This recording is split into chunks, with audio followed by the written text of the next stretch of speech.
Entonces, ahora estamos empezando con el Evangelio de Juan. Otra vez, ayer di mucho del trasfondo, mucho de lo que estuvo pasando en el mundo y qué pasaba alrededor del libro de Juan y el por qué. Vamos a continuar un poquito más con eso y luego meternos en el Evangelio y ojalá hoy tenemos tiempo para actualmente estudiar. eh, Como dije, fue escrito en más o menos 90 a 95. El autor era Juan el Apóstol. Él mismo se llamaba o le daba, él daba a sí mismo el título de el querido, el apóstol querido.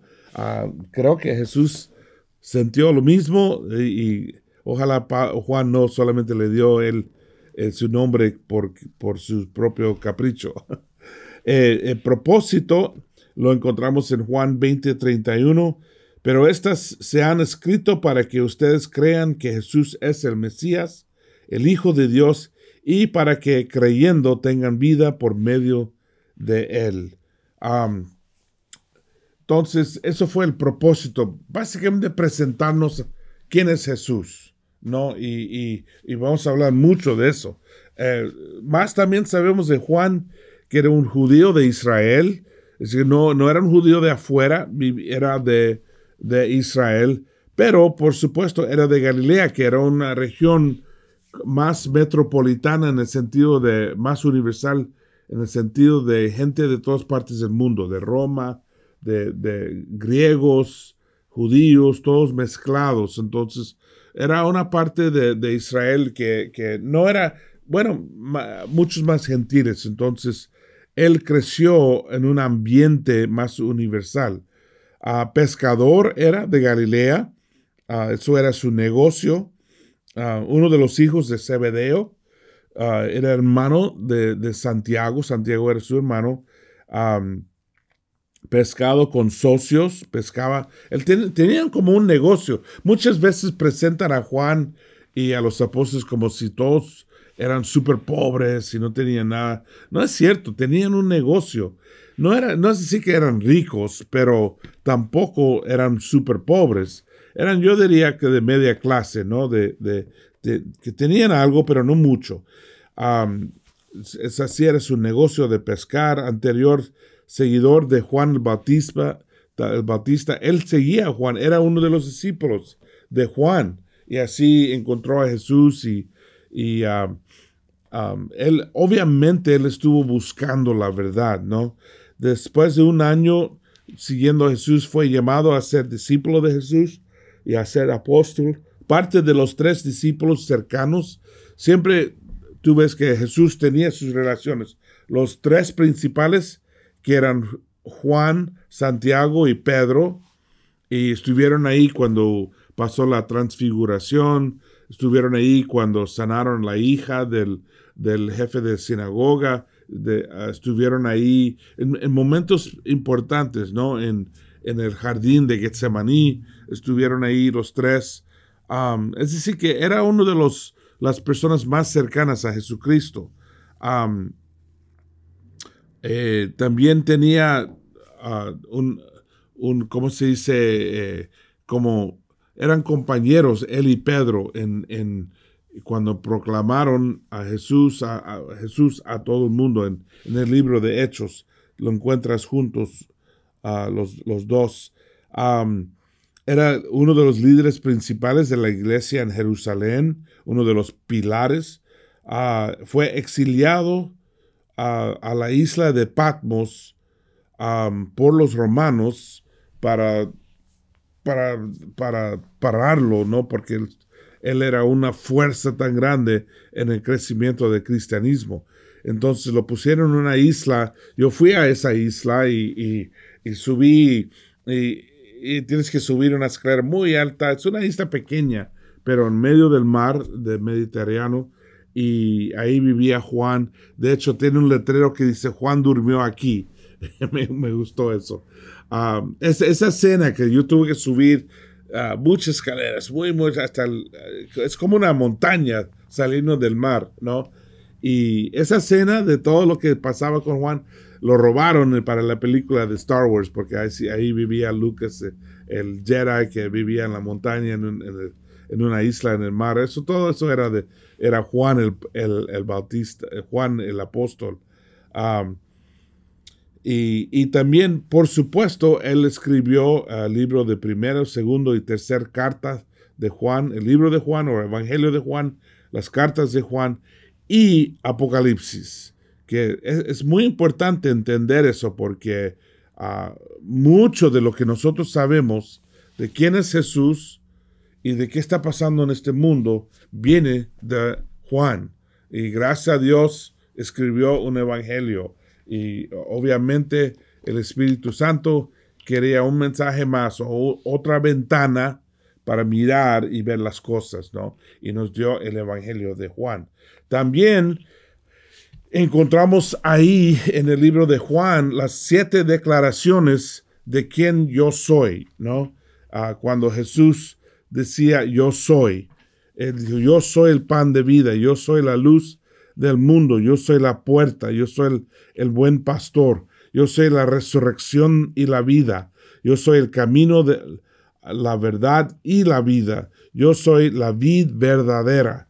Todos estos dichos, esas frases que grabó Juan, cosas que Jesús dijo, eran súper importantes.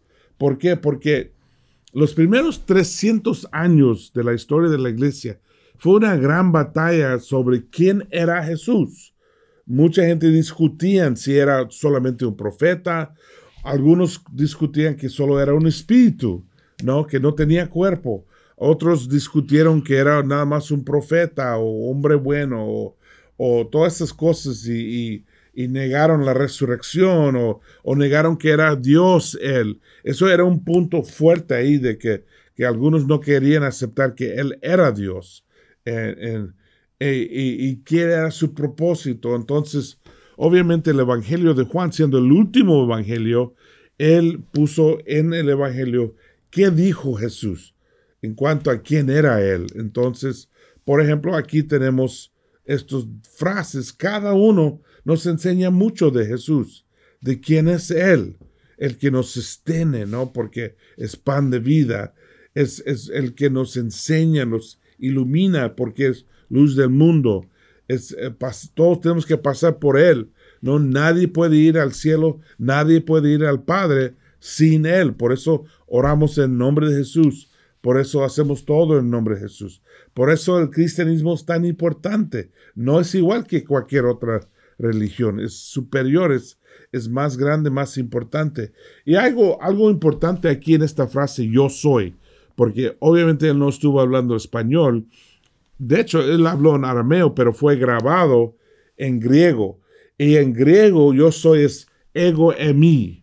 Y esa frase, ego eimi, es importante porque cuando Moisés preguntó a Dios, ¿quién les voy a decir que me ha mandado? ¿Quién me mandó? Porque se han olvidado de quién es Dios. Dios contestó diciendo, diles que yo soy, te manda. Yo, ego eimi, ego eimi. Eso era lo que, como él dijo que, como nombre, pero no era nombre, era más bien descripción. Entonces, cuando los judíos, escuchando a alguien leer la Biblia, porque la mayoría no sabían leer, entonces alguien tenía que leer, probablemente era un pergamino y alguien leyendo el Evangelio de Juan. Cuando él dijo, ego eimi, todos pensaron, eso es Dios, porque Dios se llamaba ego eimi. Entonces, eso es muy importante, porque es como hay muchos gemelos adentro es como una tapestría, una cobija, una frase, algo de que han hecho que tiene cosas escondidas. Si miras muy bien, wow, joyas, diamantes, metales preciosas y cosas que uno no se da cuenta sin estudiar, investigar un poquito. Pero esto, definitivamente, Jesús está explicando quién es, que sí es Dios, ¿no? También hace los 7, aquí en Juan encontramos los 7 señales. Cuando cambió agua al vino, curación del hijo del oficial, curación en el estanque de Bethesda, alimentación de los 5,000, caminando sobre el agua, hombre nacido ciego lo sanó, resurrección de Lázaro. Todos estos milagros son señales, ¿no? De qué hay de venir y quién es Jesús para entenderlos. Son los temas principales, puedo decir, temas principales de Juan. ¿Quién es Jesús? Reconocimiento de Jesús, ¿no? Reconocer quién es Él. Definición de discípulos de Jesús. ¿Quién es un discípulo? El amor y la luz y oscuridad. Todo eso son temas en la verdad, en todo lo que escribió Juan, no solamente el Evangelio, pero especialmente en el Evangelio. Entonces, el primero, identidad de Jesús. Jesús es Dios. Lo creyeron desde el principio. Pero ¿cómo sabemos? Bueno, te expliqué ayer del símbolo, ¿no? Del pescado, del pez. ¿Por qué este símbolo? Y muchos siempre piensan, es que somos pescadores de hombres. No, no, no. No es por ser pescador de hombres. Es porque la palabra pez, y aquí tengo un dibujo para que así puedas verlo, ¿no? Que es iora, kai, thera, upsilon y sigma. Jesu, Cristo, Theos, Huios, Sópater, que significa Jesucristo, Dios, Hijo y Salvador. Y ahí está toda la doctrina en una palabra. Todo lo que necesitas saber de Jesús, ahí está. Es Jesús. Jesús significa que Dios nos salva. Cristo significa el Mesías. Theos significa es Dios. Huios significa hijo de Dios. Y Sópater, que significa es nuestro Salvador. Ahí está todo en la palabra ixtus, ¿no? De hecho, si tú ves ahí al lado, hay una rueda, ¿no? Y tiene líneas. Eso realmente era el primer símbolo del cristianismo. Eso es lo que tú ves. Esto es una foto de algo que alguien escribió en la pared. Y tiene 2,000 años. Tú ves la ciudad. En las paredes siempre hay cosas escritas, ¿no? Por pandillas o por artistas de la calle. Esto era ese arte cristiano del primer siglo, ¿no? Que alguien escribió en la pared. Escribieron ixtus y pusieron la rueda. La rueda era el símbolo del cristianismo antes que la cruz era el símbolo. La rueda era el símbolo porque en la rueda encuentras todas las letras. El iora, el ki, el thera, el huios y el sigma, upsilon y sigma, todos están ahí en la rueda. Fíjate lo que dice Juan 30. El Padre y yo somos uno solo. Ahí está, punto. No hay misterio. No es discutible. Jesús es Dios, Dios en carne y hueso. Y él dijo, porque a veces la gente dice, pero él nunca dijo que yo soy Dios. Él dijo, yo y el Padre somos uno solo. El Padre y yo somos uno solo. No hay otra manera de interpretar eso. Y dice, los judíos, y algunos dicen, no, él quiere decir eso simbólicamente, como mi esposa y yo somos uno o algo así. No, así no lo tomaron ellos. Fíjate lo que pasa. Los judíos volvieron a tomar piedras para tirársela, pero Jesús les dijo, por el poder de mi Padre he hecho muchas cosas buenas delante de ustedes. ¿Por cuál de ellas me van a apedrear? Los judíos le contestaron, no te vamos a apedrear por ninguna cosa buena que hayas hecho, sino porque tus palabras son una ofensa contra Dios. Tú no eres más que un hombre, pero le estás haciendo Dios a ti mismo. Fíjate, ellos sabían que no puedes decir que el Padre y yo somos solo uno si no estás diciendo que tú eres Dios. Y para ellos eso era blasfemia, eso era jamás uno puede decir eso. Y lo querían matar porque ellos sabían que según sus palabras, Él está diciendo que Él sí es Dios. Eso es muy importante. Es la batalla. Hoy día aún, la mayoría, el pensamiento más popular es que Jesús era un buen hombre y lo puedes escuchar tal como Gandhi o la Madre Teresa o Mandela o Martin Luther King, en vez de reconocer que no, Él es Dios en carne y hueso. Él es nuestro Mesías, es nuestro Salvador. No es cuestión de ser buena persona Él. Y es importante, ¿por qué? Porque las tres religiones creciendo más rápidas en este mundo, los tres enseñan un Cristo falso. Y eso era, por 2000 años, eso era la prueba si uno era cristiano o no.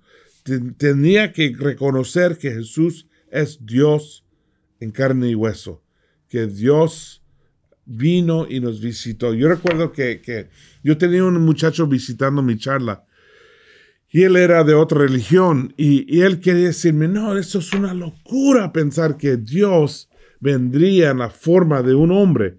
¿Por qué haría una locura así? Y ahí yo empecé a decir, mira, eso es buena pregunta. ¿Qué causaría Dios que está en el cielo dejar todo eso y venir débil a esta tierra como ser humano?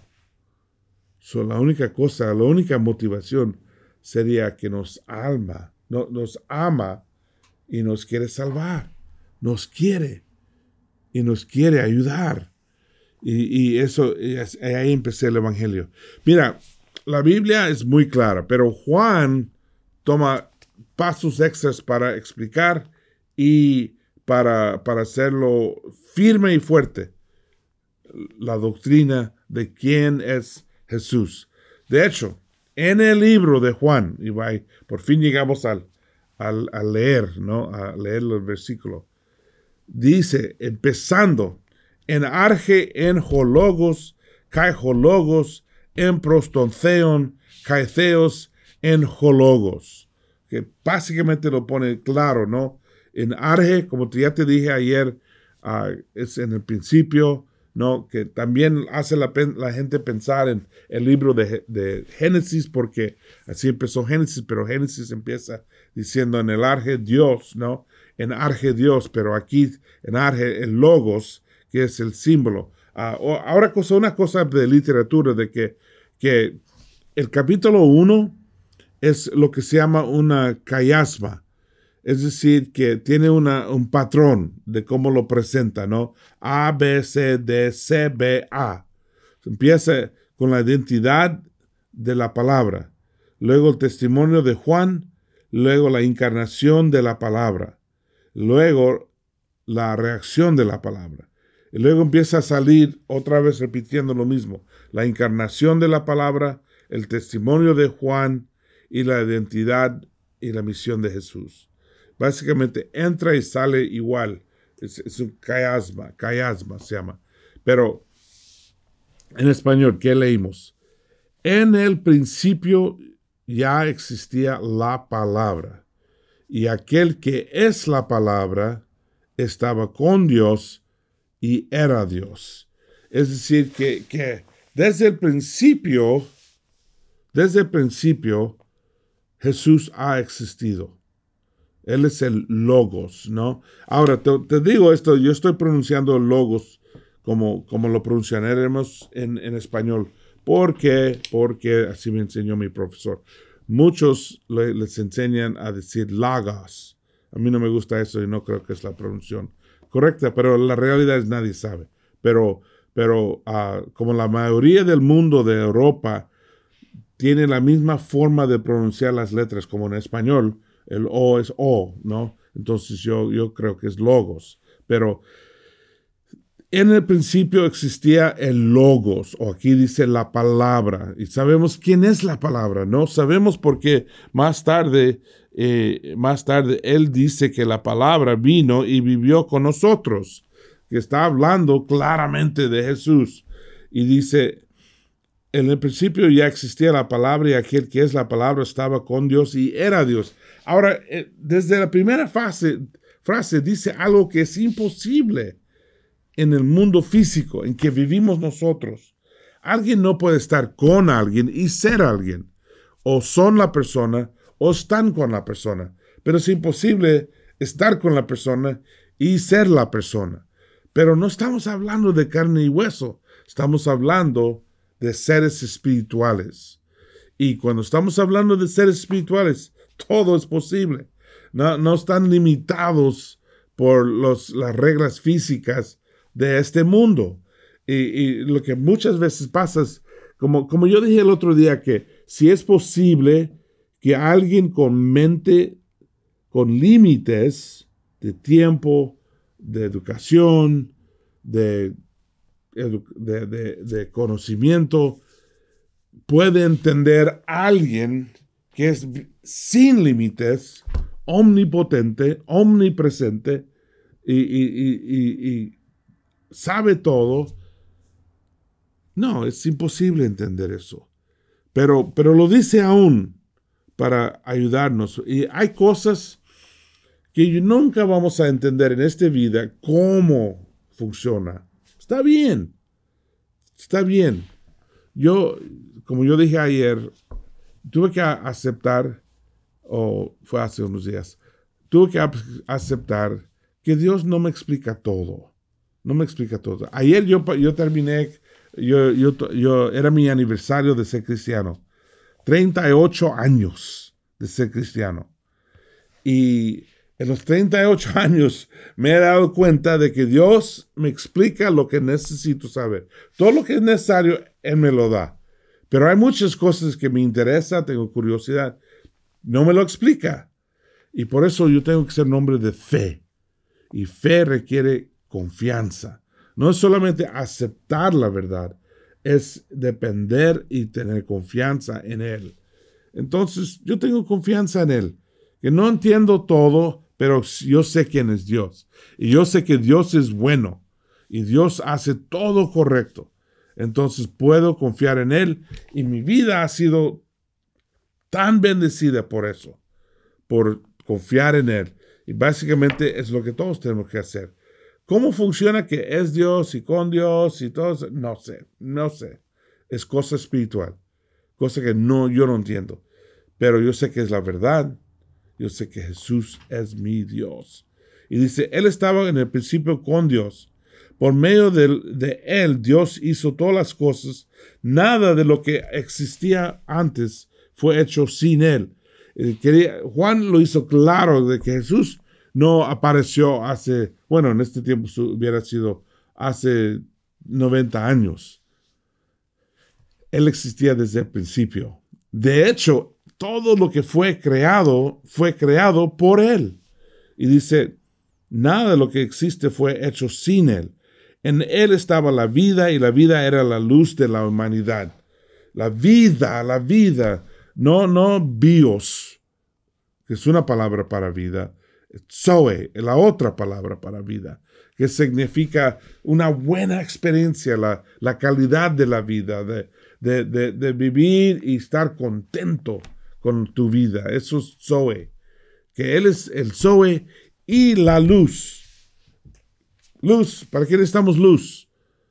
Bueno, luz simboliza, luz nos representa conocimiento, inteligencia, educación, lo bueno, lo correcto, la pureza.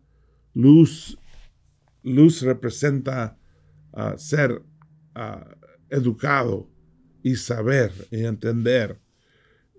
Y ciertamente es lo que hace Jesús, ¿no?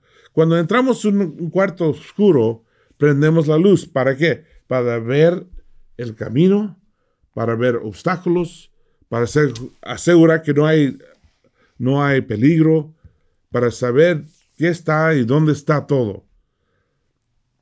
Es lo mismo, Jesús nos enseña el camino, nos enseña si hay peligro, nos enseña dónde están las cosas, nos enseña la prioridad, nos enseña la vida, cómo debe ser vivido la vida. Y dice, en la luz, esta luz brilla en las tinieblas y las tinieblas no han podido apagarla. La oscuridad es una ilusión, no existe realmente. Solo lo que existe es la luz, y la falta de la luz la llamamos oscuridad, ¿no? Donde no hay luz, hay oscuridad. Pero si prendemos la luz, deja de ser oscuro, porque la luz es poderoso. La luz supera. La oscuridad es nada más falta de luz y no tiene realmente poder sí solo.